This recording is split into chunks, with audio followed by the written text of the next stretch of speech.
Assalamualaikum warahmatullahi wabarakatuh. Ahlan wa marhaban bikum. Selamat datang kembali di podcast Alumni Nurture the Future. Kembali lagi bersama aku Dina.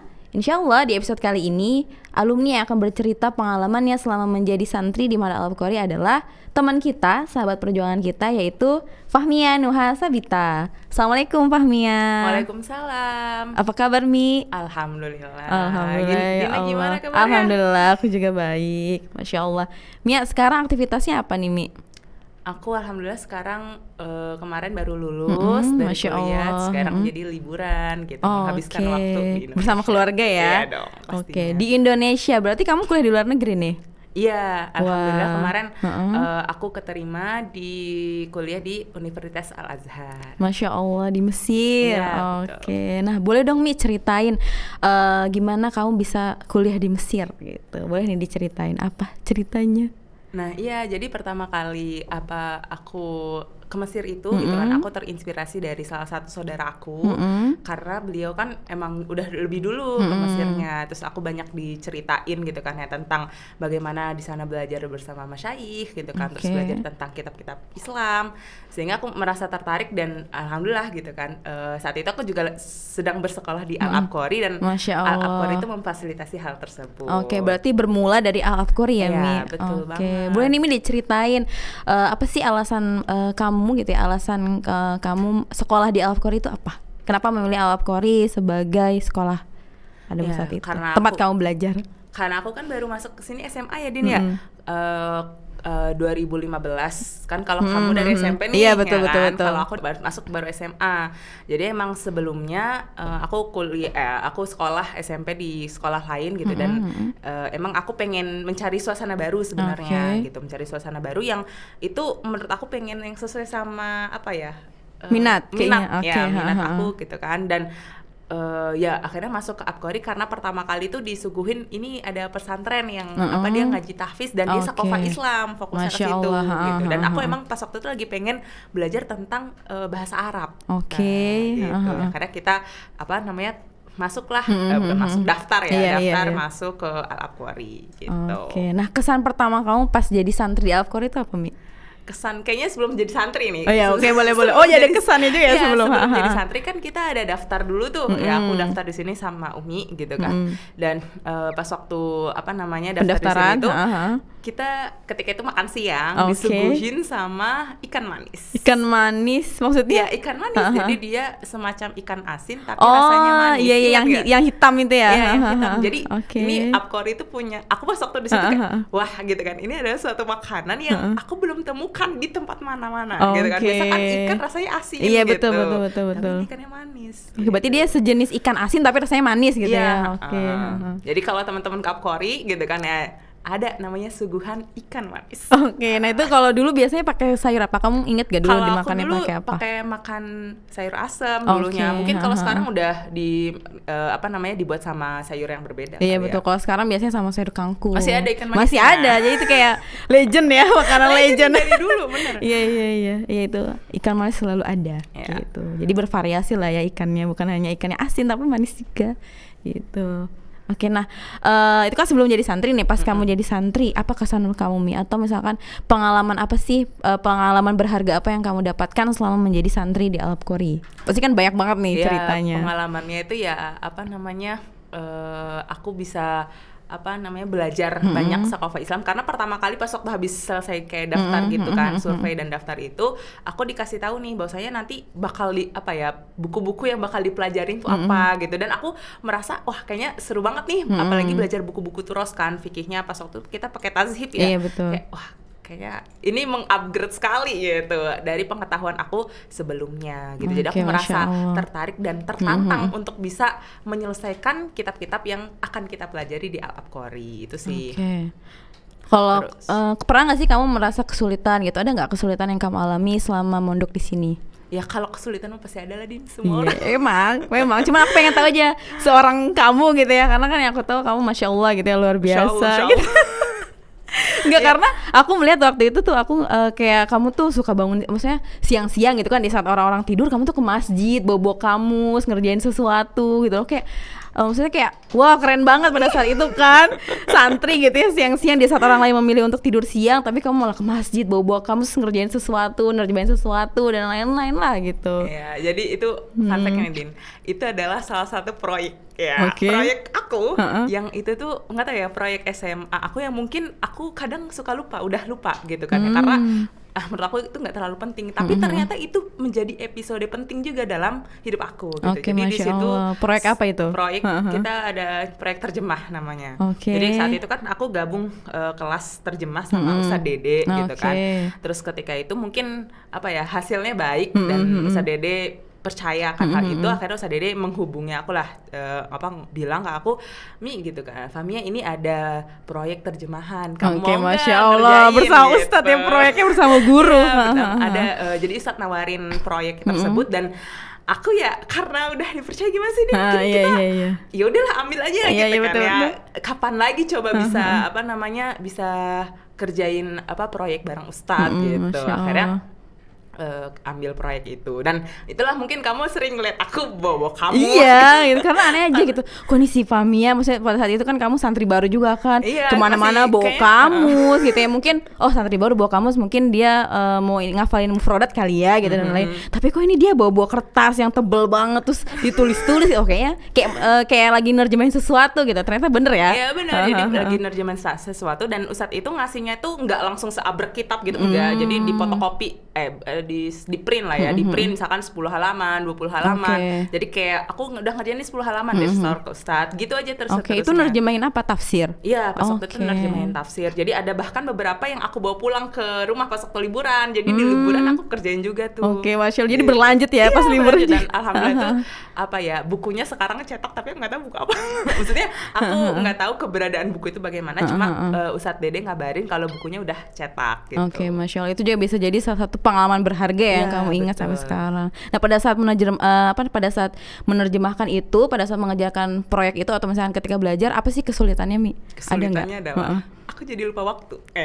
Jadi kesulitannya tuh karena aku pengen fokus ngerjain itu. Jadi kalau pas waktu makan siang tuh kadang aku nggak, orang-orang makan atau apa, aku fokus nih di depan laptop, aku ngetik pokoknya gitu kan ya. Terus kemudian aku nerjemahin, sampai bahkan Ustadz sendiri yang notice itu gitu kan. Beliau bilang, Fahmia gitu kan, jangan gara-gara terjemah suka lupa makan, ntar sakit gitu. Dan pesan yang aku ingat dari beliau itu adalah, kalau kamu mau belajar jangan sakit. Gitu. Jadi belajar boleh, tapi tetap jaga kesehatan. Jadi jangan sampai lupa dengan kesehatan diri kita gitu ya. Berarti tadi ya Mi kesulitannya ya sampai lupa waktu. Nah, ada lagi nggak sih Mi kesan belajar di Al Quran yang sampai ini kamu ingat gitu pengalamannya? Kesan selanjutnya adalah tentang tentang pelajaran sirah. Gitu. Masya Allah. Kalau mungkin teman-teman beberapa membayangkan ya kalau kita belajar sirah itu membosankan gitu kan, pasti tidur apa segala macam. Tapi nggak tahu ya, belajar sirah di Al-Quran itu seseru itu gitu. Masya Allah. Seseru itu sampai kamu nggak akan bisa nyatet di pelajarannya Ustadz Adit ya kan. Pelajaran Ustadz Adit itu karena Ustadz Adit itu bener-bener ekspresif gitu ya orangnya. Jadi kayak menceritakan itu dengan menggebu-gebu.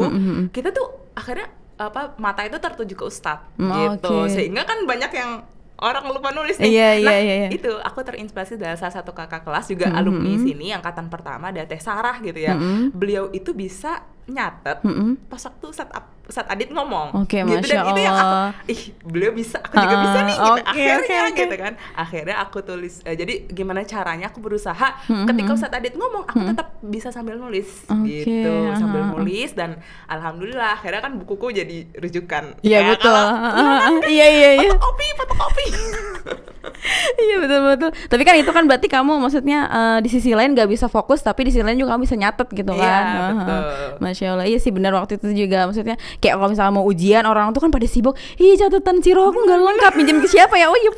Minjem Fahmia, ngantri gitu ya Allah. Bener banget gitu sih. Yang aku nggak, kan akhirnya itu jadi suatu kemampuan kan. Gimana caranya kita bisa mendengar tapi nulis juga, dan itu kadang yang sulit didapatkan dari orang. Gitu. Berarti sangat bermanfaat ya Mi. Nah tapi maksudnya bukan hanya itu loh Mi, yang maksudnya yang bermanfaat dari aktivitas kamu gitu ya, dari pengalaman kamu. Ada waktu itu kan kamu masuk Inkisyari juga kan, jadi ketua Qismul Lughah. Nah aku ingat banget tuh waktu itu ada satu program yang kamu buat, itu Lughah with Song. Masya Allah. Gitu. Masya Allah. Jadi itu aku mendapatkan ide kenapa kok kita buat lugoh with song gitu ya. Jadi lugoh sambil bernyanyi. Jadi kan mungkin kalau ada beberapa teman-teman yang kesulitan menghafalkan mufrodat karena kebanyakan dan apa sih kata-kata asing nggak jelas gitu kan.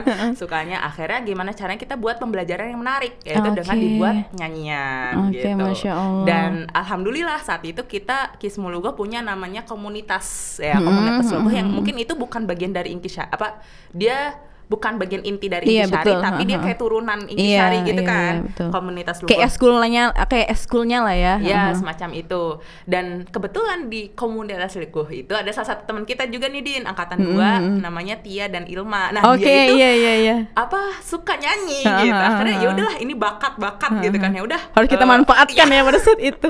Kita berdayakan, kita manfaatkan, akhirnya terbitlah Lugoh with Song. Mungkin teman-teman yang ada Yasaiku apa sih?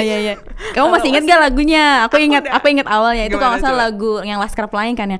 Babun itu pintu, Nafidatun itu jendel dan lain-lain. Nah, kamu tahu nggak sih Mi, itu lagu ya sampai sekarang masih suka dinyanyiin sama anak-anak. Bahkan ya anak-anak baru kelas 7 itu tuh kalau misalkan di kelas gitu kan, aku ngajar kelas 7 gitu. Mereka tuh suka nyanyi-nyanyi, itu lagu apa? Suka aku tanya kan. Terus, ini lagu dari Tete Lugoh. Kata aku, itu kan lagu mesti dari angkatan kita gitu kan yang dibuat gitu. Masya Allah. Udah lama banget kan, berarti dari 2000 itu sekitar 2017-an gitu. Iya, Masya Allah, sangat fenomenal Mi. Dan bukan hanya itu, kamu tahu nggak ada satu lagi. Apa? Kamu ingat nggak sih dulu tuh sebelum kita perpisahan ya, sebelum lulus, kita itu buat satu karya. Kayak kita tuh, kayak kamu tuh bukan ngajuin, siapa sih namanya, menyarankan kayak ayo ngusulin gitu, ayo kita buat satu karya yuk buat jadi kenang-kenangan dari angkatan kita untuk pondok. Nah, kamu tuh ngajak kita untuk buat buku terjemah Kitab Nazom Maksud, inget gak? Iya, benar. Jadi itu awalnya bermula dengan aku dan salah satu teman kita juga. Aduh, aku banyak notice orang yang apa-apa lah. Soalnya memang kehidupanku itu sangat banyak inspirasi dari orang sebenarnya gitu kan. Karena kan memang orang hebat itu kan kumpulan dari inspirasi banyak orang hebat juga gitu. Jadi di sini aku saat itu sama Nida gitu kan. Ya alhamdulillah Nida juga study di Mesir sama aku bareng gitu kan. Dan kita siang-siang itu kan, terus dia kan memang suka nyanyi juga orangnya. Suka nyanyi, suka baca puisi, suka ngubah-ngubah lagu. Akhirnya gitu kan, ayo kita buat terjemah Nazom Maksud tapi dinyanyiin gitu. Akhirnya kita buatlah itu. Terus akhirnya kita lama-lama ngajak kalian juga untuk berpartisipasi dengan itu. Tapi kita selainnya kayaknya punya buku satu lagi deh Din. Yang Nahu ya, kitab Nahu gitu kan. Tapi kita itu memang ada arahan dari Ustaz Dede yang kita akhirnya ngebagi ini ngebahas apa, ini ngebahas apa gitu. Jadi yang punya project proyek sama bukan cuma kamu doang Mi, tapi kita sekolah juga punya gitu. Makanya beruntung Din, kita alhamdulillah nih angkatan kita juga di Apkori punya project sama Ustadz juga gitu. Dan itu maksudnya kegiatan tadi kita buat karya sebelum lulus itu dilanjutkan lagi Mi sama adik-adik kita, alumni yang lain gitu. Bahkan kemarin tuh kalau nggak salah yang terakhir lulus angkatan 7 ya, itu mereka itu karyanya itu bukan cuma rangkuman bukan cuma karyanya itu bukan hanya seputar nahwu dan sorof, tapi juga ada dari pelajaran-pelajaran lain. Waktu itu aku lihat Masya Allah, ternyata ya bermanfaat gitu ya aktivitas kita pada saat itu gitu. Iya benar banget. Jadi ya mungkin kadang kita nggak ngerasa kalau aktivitas kecil yang kita lakukan itu ternyata itu berimpact besar bagi orang-orang setelah kita. Iya, Masya Allah. Apa hadisnya? Itu loh ya, khairun nas anfa'uhum linnas. Sebaik-baiknya orang itu adalah orang yang bermanfaat bagi orang lain. Dan itu memang kayaknya harus dijadiin prinsip kita deh gitu kan. Di mana-mana kita bisa menebar manfaat. Betul gitu. Ya, Masya Allah. Itu berarti ya secara nggak langsung itu kan kita awal ya, walaupun bukan kita yang Jadi gini, ini maksudnya yang tadi mungkin kita banyak beberapa kali mention karya-karya ini bukan akhirnya kita sombong nih orang paling berkontribusi, nih orang paling nomor 1 gitu ya. Sebenarnya bukan dalam rangka itu sih Din, tapi lebih ke arah apa saja amal jariah yang bisa kita berikan gitu kan. Selama kita hidup di dunia, kan kita hidup di dunia kita hidup di dunia cuma sebentar doang kan. Ya, sementara kan nanti kita akhirnya tuh butuh tabungan pahala yang banyak. Nah, pahala dari mana? Pahala dari amal jariah kita. Jadi kita menginisiasi sesuatu menjadi pionir. Itu bukan karena pengen aku jadi orang nomor 1, bukan gitu. Tapi emang karena ya insya Allah itu bisa jadi amal jariah kita. Oke, Masya Allah. Kalau di bahasa Arab tuh pionir itu apa? Al-Muftadi ya? Oke, Masya Allah. Atau bisa juga kalau ini ar-Raid. Oh, Ar-Raid. Ya, itu juga Oke. pionir juga. Oke, Masya Allah. Nah, dari tadi tuh ya cerita kamu, kesan-kesan kamu selama belajar di Al-Qori, yang akhirnya memutuskan kamu untuk kuliah di Al-Azhar itu apa sih, apa sih, Mi?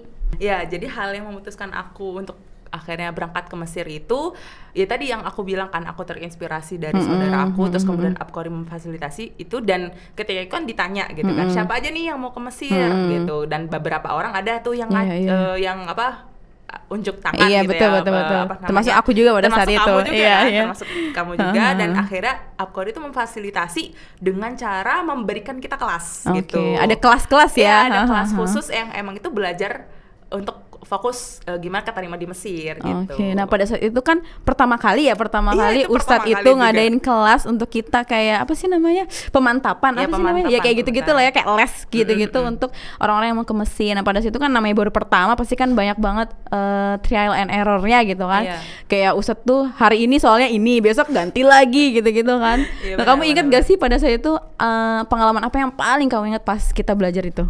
Ya, aku inget banget juga gitu kan, gimana cara kita ngebahas sama sama Ustadz Dede ya pas waktu itu pembimbing kita. Jadi kan siang-siang tuh kita apa namanya, orang-orang lain pada tidur, Iya, kita betul. malah kelas pemantapan, Iya, bawa kamus iya. setiap hari gitu kan. Apalagi itu kan sama Ustazah Arifah juga kan, karena mungkin Ustadz Dede nggak bisa ngajar kita sering-sering gitu kan. Akhirnya Ustazah Arifah juga membantu gitu kan dalam mengurus kita. Dan saat itu kan kita siang-siang juga tuh, Din, kita latihan insya kan, Iya, latihan betul, insya, betul. latihan apa, bikin insya tuh dari berita bahasa berita Arab, Arab, yang, berita Indonesia yang Dibahasa dibahasa Arabin Arabin. gitu. Jadi kayak wah, aku dapat banyak ilmu baru dari situ. Oke, Masya Allah. Nah setelah itu berarti kan alhamdulillah ya, setelah kita ikut kelas-kelas itu terus kita tes, alhamdulillah juga kan lulus gitu. Banyak Ya, teman-teman kita yang juga lulus juga. Kamu Masya juga Allah. lulus, Din, sebenarnya. Iya. Ini lulus cuman, nih, lulusan. cuman pada saat itu gitu, karena aku lulusnya itu cadangan kan gitu ya, apa namanya, terus juga orang tua aku kayak berat gitu melepaskan aku untuk kuliah di sana gitu kan, akhirnya ya udah gitu nggak diambil gitu. Dan Padahal apa, cadangan itu, Din, berangkat juga. ya jangan kayak gitu, Mi, nanti aku menyesal ini. Enggak lah, Mi, enggak, insya Allah enggak. Karena pada saat itu selain daftar ke Mesir, aku juga daftar-daftar yang lain gitu. Aku daftar ke PTN negeri, aku Iya. juga daftar ke UIN dan lain-lain, dan alhamdulillah juga keterima dua-duanya Ya, gitu. tuh, Masya Allah. Keterima di mana? Kamu keterima di UIN mana, Din? Kalau UIN aku keterima di UIN Bandung. UIN Kalau Bandung, misalkan jurusan ilmu hadis. Nah, kalau terus? misalkan PTN-nya gitu kan yang biasa, aku keterima di Unpad jurusan sastra Arab Masya Allah, gitu. tuh. Ini apa si Dina ini gitu kan? Apa lah, Mi? Ini keterima di UIN, Enggak, di enggak, UIN enggak. di PTN gitu kan. Ya, aku keterima di Mesir, tapi nggak keterima di UIN. Ya, itu membuktikan apa, Din? Apa? Membuktikan tiap orang tuh punya rezeki beda-beda. Oke, Masya Allah. Jadi ya ketika mungkin rezeki kamu bukan di Mesir. Ya tapi di situ Tapi gitu di situ kan. ya, aku rezekinya bukan di Indonesia, Tapi di sana ya. Jadi ya setiap orang punya kisahnya masing-masing Betul. gitu. Jadi ya ketika kita melihat sesuatu yang tidak sesuai dengan keinginan kita gitu, itu kan secara maksudnya kita tahu itu ketetapan Allah gitu. Jadi ketika melihat itu tuh jangan melihat itu sebagai sebuah keburukan gitu, tapi kita lihat kayak wah, kebaikan apa nih yang mau Allah kasih gitu kan. Wih, Masya Allah sekali ya. Dan salah satu doa juga yang selalu diajarkan gitu kan, untuk apalagi mungkin kayaknya untuk anak-anak yang bakal mau lulus, bingung melanjutkan kemana, galau dan segala macam, ada salah satu doa yang mungkin pernah kasih sama Abi Yasin gitu apa kan. tuh? Doanya itu Allahumma anzilna munzala mubarakah. Ya Masya Allah, Allah. tempatkan kami di tempat yang mubarak, di tempat yang terbaik. Nah, itu adalah doa yang pas waktu selesai aku tes Mesir, setelah aku tes UIN, aku UIN, tes UIN juga kan. Iya. Aku doa itu aja lah, yang terbaik aja dari Allah, lulus nggak lulus pokoknya doa aja dulu. Berarti gitu itu kan. sebelum pengumuman ya, sebelum pengumuman Sebelum tes. pengumuman gitu. Jadi memang mungkin teman-teman yang galau nih masuk PTN mana, masuk UIN apa, atau mau tes ke Mesir, ya bisa mengamalkan doa itu. tersebut. Tapi Oke, bukan Masya cuma Allah. itu doang sih. Bisa kita terapkan di hal-hal yang lain ya. Betul. Gitu. Pokoknya ketika kita menemukan kegelisahan, kebingungan gitu ya, kita terapkan amalan itu. Masya Allah. Nah, Mi, apa sih culture shock kamu nih pas belajar di Mesir? Ya, jadi kalau belajar di Mesir itu gitu kan, kita sekelas gitu kan di syariah itu kita ratusan orang gitu. Jadi dalam satu kelas besar, dokternya satu, yang ngedengerin banyak banget. Oke, itu sekitar ratusan ya? Ratusan gitu, bahkan kayaknya yang Indonesianya aja banyak banget yang masuk situ. Jadi yang Mesirnya banyak yang masuk sana, yang Indonesia banyak. Pokoknya kayak pendaftar terbanyak tuh anak-anak syariah. Oke, ya kemarin juga kan Tezian cerita kan, kalau Tezian tuh jurusan tafsir, berarti bukan cuma di kelas tafsir doang ya yang banyak, tapi di fakultas di jurusan kamu juga banyak gitu. Justru kalau misalkan dalam di yang akhwat gitu, yang di perempuan itu justru banyak kan yang daftar syariah. Gitu kan kalau usuludin kan nanti dia usuludin yang pertama, nanti kemudian dibagi lagi jadi 3, ada tafsir, ada hadis. Ada akidah. Kalau syariah dari awal tingkat 1 sampai tingkat 4 sama gitu, cuma mungkin seleksi alam gitu. Iya namanya, iya sih benar-benar. Nah karena sekelas 100-an itu gitu kan, ya doktornya itu cuma 1 dan itu kadang kalau pakai mic itu suka mati micnya gitu, kadang juga nggak ada micnya. Berarti gitu. proses pembelajaran maksudnya dalam belajar nggak kondusif ya, Mi? Iya kadang itu yang bikin kita kayak ruwet dan males banget gitu kan ya, karena kayak apa sih yang kita dapetin gitu kan, kadang kita nggak memperhatikan dokterohnya kayak gitu. Itu culture shock yang paling membuat aku stres gitu kali. Iya. Oke, apalagi misalkan orang-orang yang dapat barisan belakang ya itu kayaknya waduh udah nggak kondusif sekali ya pada saat itu. Nah, ada nggak sih tips nih ya supaya ketika belajar di Al-Azhar itu kita kondusif, kita tuh utuh dalam memahami materi gitu. Ya, bisa pertama kali mungkin kamu bisa coba dengan datang di awal waktu gitu kan. Ya, misalkan kelas mulai jam 8 atau jam 9, ya kamu datang sebelum itu biar dapat tempat duduk pertama gitu. Jadi kayak kalau kata orang rezeki pagi apa sih? Bangun pagi biar rezeki kamu nggak dipatok ayam. Itu berguna di situ gitu. Jadi kita bangun pagi, kita berangkat pagi supaya ya kita dapat ilmu yang utuh dari dokteroh. Itu satu. Terus kemudian yang kedua mungkin bisa gitu kan ya, kita mutolaah dulu sebelum hadir di kuliah. Jadi ini pelajaran apa nih yang ada gitu kan, supaya kita nyambung apa sih yang dibahas dokteroh. Akhirnya kita mutolaah dulu di rumah nih, kita baca-baca dulu dari bukunya kan, kita punya kayak diktat juga gitu ya, namanya muqarrar gitu. Terus jadi persiapan lah ya. Persiapan, harus ada persiapan, dan harus nanti setelah dokter itu ada namanya murojaah gitu. Biar kita lebih lebih nempel ya materinya. Benar. Terus yang ketiga gitu kan, kalau misalkan bisa tuh kita tambahin, masih banyak nih penjelasan yang ternyata bolong-bolong di kuliah, kita suka nggak hadir segala macam. Itu kita mungkin bisa menambal itu di talaki di luar kuliah. Masya Allah. Nah pas di Mesir apa aja talaki yang kamu ikutin? Ya, jadi banyak banget ya talaki itu. Kalau misalkan kita lihat sekarang tuh talaki tuh jadi ada kayak 2 gitu loh. Ada yang sistem kayak daurah, ada yang talaki hur atau talaki bebas. Kalau misalkan dia daurah tuh biasanya daurah mukasafah percepat ya Pak ya. Jadi daurah mukasafah itu daurah cepat gitu loh, daurah kilat lah istilahnya. Jadi dalam waktu seminggu gitu kan, ya tajwid selesai, ini selesai kayak gitu. Itu namanya ada daurah yang seperti itu. Ada juga yang hur, dia yang kayak seminggu sekali gitu kan ada. Ada juga kayak yang bermanhaj atau ada kayak tingkatan, nanti ada ujiannya, itu ada juga. Jadi ada beda-beda tipe sistem talaki itu beda-beda gitu. Dan itu banyak pelajaran gitu. Ada yang pelajaran tajwid kalau mau. Kalau syariah itu apalagi gitu. Banyak yang pelajaran bahas fikih, usul fikih itu lumayan banyak gitu. Apalagi nahwu shorof, itu banyak banget. Masya Allah, sangat luar biasa ya ternyata di sana. Nah pas kamu di Mesir tuh kamu tinggal di mana, Mi? Di apa sih namanya, kalau biasa anak-anak tuh aku pernah dengar syakoh ya. Syakoh itu apa? Apartemen gitu? Iya, jadi dia semacam apartemen, tapi ya bukan apartemen yang kita mafhum di Indonesia, mungkin apartemen yang bagus gitu. Dia semacam flat lah ya, rumah kosan aja lah. Cuma memang bentukannya kan kalau orang Mesir karena tanahnya banyak yang sedikit memang penggunaan tanahnya, akhirnya dia bangun ke atas kayak rumah susun. Susun. Cuma kan kalau rumah susun kan banyak kan. Kalau ini tuh satu gedung. Satu gedung.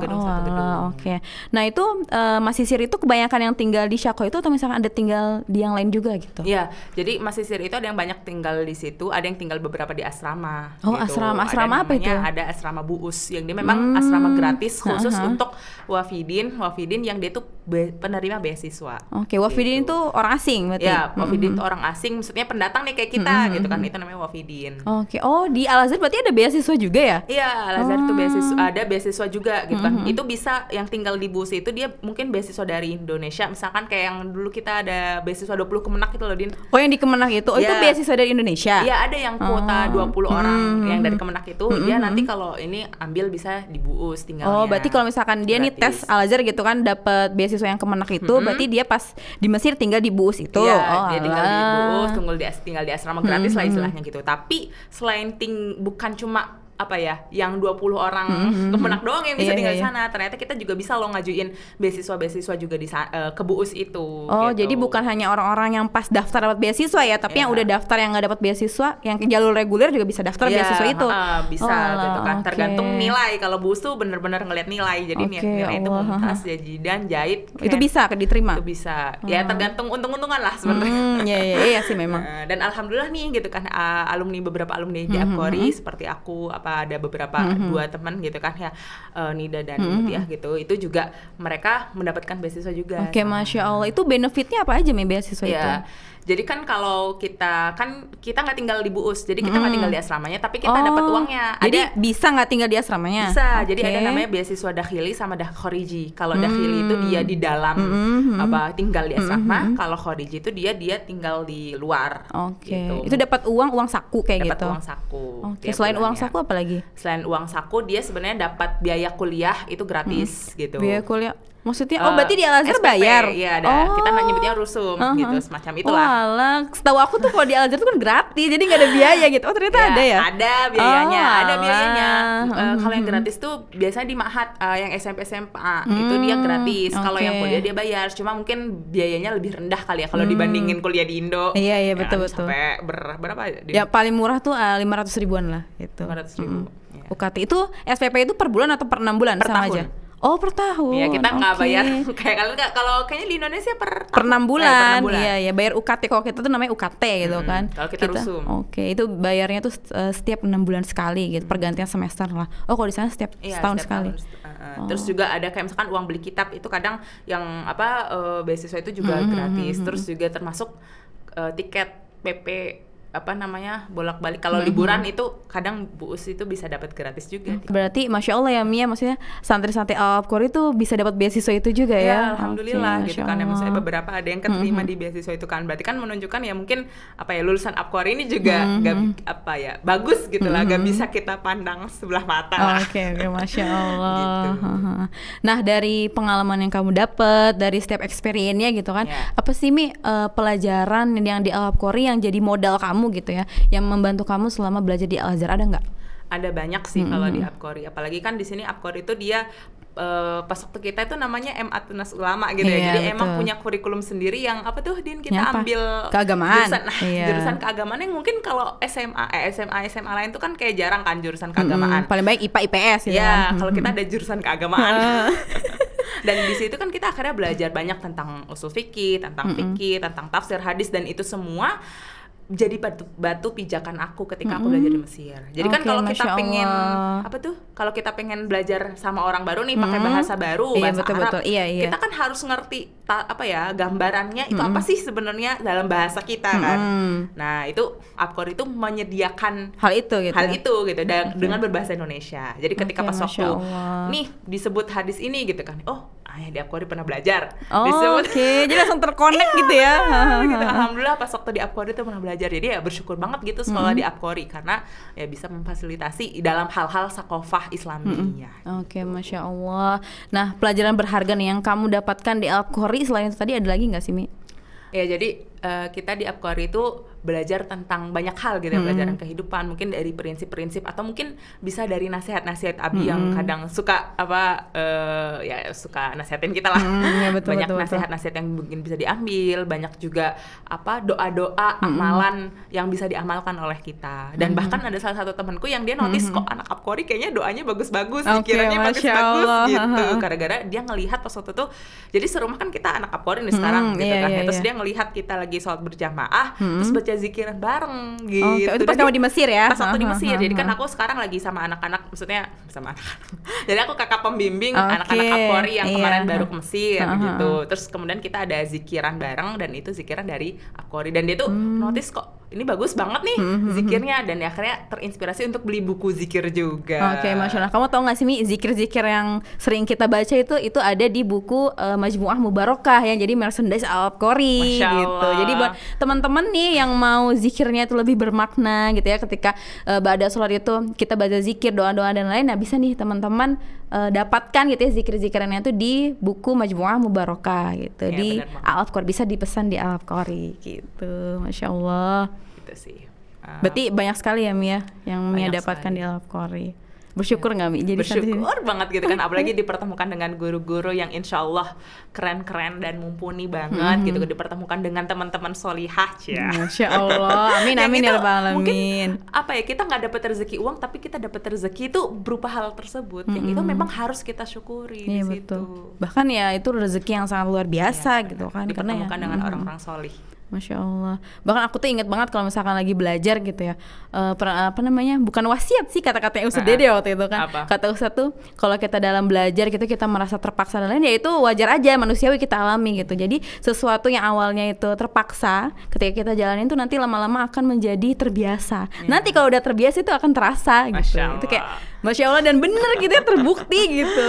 Masya Allah, ketika kita menjalani sesuatu yang memang awalnya terpaksa, tapi setelah kelamaan dijalani jadi terbiasa, dan lama jadi terasa kayak mikir gitu, oh ya Allah ternyata pelajaran ini penting banget ya buat aku gitu, penting banget buat aku pelajari sampai saat Alhamdulillah banget. ini. Bisa Masya sekolah Allah. di Al-Qori. Nah jadi buat teman-teman semua yang mau memiliki pengalaman berharga gitu ya, yuk sama-sama mari kita belajar di Ma'had Al-Qori. Nah karena kebetulan saat ini Ma'had Al-Qori sudah membuka PSB penerimaan santri baru untuk tahun ajaran 2024-2025.